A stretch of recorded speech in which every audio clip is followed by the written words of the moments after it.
Okay, back again, part 2. Now listen, she may start to do that. She'll idle down, she'll just start stuttering it, and it's like something going on with the vacuum. It's gonna make a liar out of it. By the way, in part 1 I'm talking about this car coming out of Baltimore and the guy buying after he settled with the cops from being shot. I had no idea I had this shirt on, and I watched the first one. It kind of shook me up.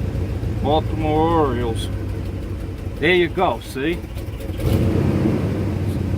And so I'm staying away from the cops today. And you hear how it's idling down real low? And it picks up. And you can watch the vacuum gauge. And the vacuum gauge drops right down. I'm not touching the gas. And it picks back up. Now you look over here to the temperature gauge, and when that thing gets up hotter to about 160, this thing will smooth right out. So in the meantime, I keep doing this. You rev it up a little bit, you see that? And she'll idle out okay. And then give it about the 10th, there she goes again. And she conked out. And that's what it's been doing. And so I got on YouTube, and you know, like I says, I put that EGR thing in, and it helped it some. It's better now than it was. But after looking at the videos on YouTube, you know, how to fix stuff. Thank God for YouTube. I love YouTube. They said that I was learning a little bit, and you got you know, the temperature sending unit, which goes right here. You can see it's grounded, and the old cars I worked on, you know, like I said, I'm used to stuff from pre-computer and not even electronic ignition. I'm like a guy that came out of a time machine or a time capsule or something. So hopefully this thing here, when I hook it up, will maybe has something to do with the thermostat. I got a new thermostat for it because, like I said, it's open at 160 degrees, and this thing shouldn't open at 160. Now the temperature gauge might be messed up. I don't know, but we're gonna throw that in. And then I got that idle control valve, which this thing here is not going to come off because there's a couple of vacuum lines hooked up to it. Got the throttle body type carburetor. It's an 89 Chevy Caprice is what they built these on. Right here you can see the new EGR valve they put in. So this has got a 305 engine in it, or a 5.0, whatever you want to call it. And this here is where this gadget here, now the idle valve control from what will plug into.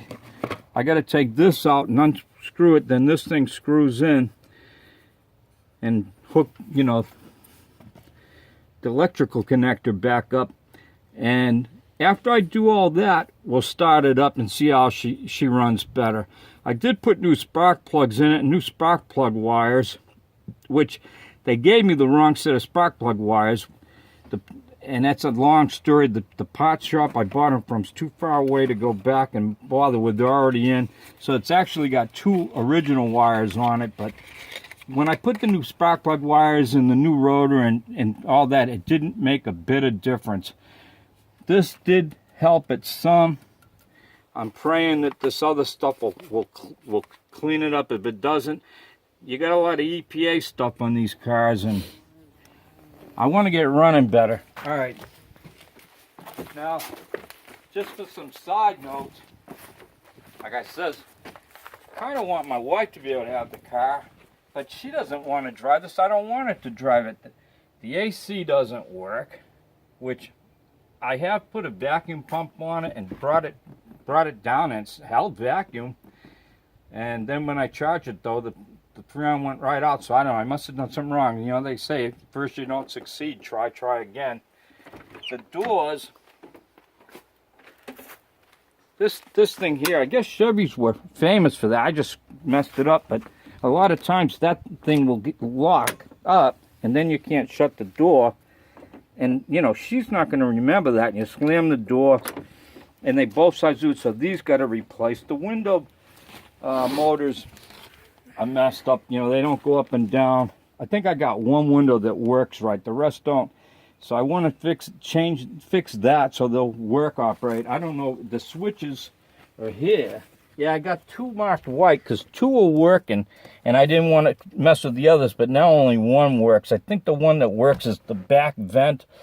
Those look like a bear to fix. And then the convertible top, she goes up and down, but she's got rips in it.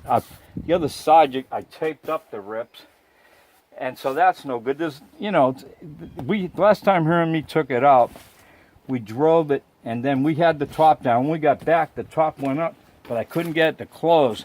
There's problems in the frame. I had to actually pick my wife up and have her sit on it. Well, I forced her, but we did get it back down. But, you know, if I take this thing out alone by myself, I don't know if I can find another woman that will sit on it for me while I try to pull it down. That sounds great. Happy Valentine's Day. And, I don't know, lots of little things, but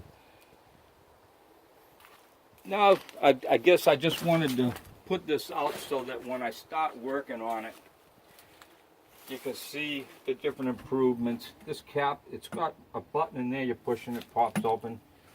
And it's crazy. This car, like I said, I haven't really driven it hardly any place in 21 years. Yet it keeps getting nice new little dings in the paint and all. And it's okay. I actually took it to a car show once and I won a trophy simply because there wasn't really anything else in the category. So I guess, you know, I can always win trophies with it, but I don't like winning trophies because I'm the only one there with a car like it. And then over here, this is what I was saying about the top's got a big rip in it. The lady locked her keys in it, and she said, I guess she got a friend and they ripped it, and she reached in her arm to unlock it. And so that's how that got ripped. But the top shot anyways, and the rubber molding is kind of beat up. And that's probably about all I can say for the car today. And so all you guys out there, it's Happy Valentine's Day, and my wife's all dressed in red. You should see her. I don't think she planned. Can I show them what you look like? She says nope. So you're not gonna see my wife. Probably never gonna see her, but that's okay. Today's Valentine's Day, and all you guys, be nice to your wives today, and try not to make them mad. And thanks a lot for watching, and stay tuned for the next one, and we'll see if this thing idles okay after I put in the new part. So if you got an 89 Caprice, or you know, an 80, you know, that Chevy small block, and you're getting problems with it doing like that, maybe watching this video will say, hey, that's what it is, so you won't wind up. I mean, I spent a lot of time. I even got a manual for it, and the manual I got is like one Chilton's, I think, from that time period, and it's kind of iffy, but it helped me sort of get there. YouTube is the answer. Thanks a lot. We'll see you in a little. Bye.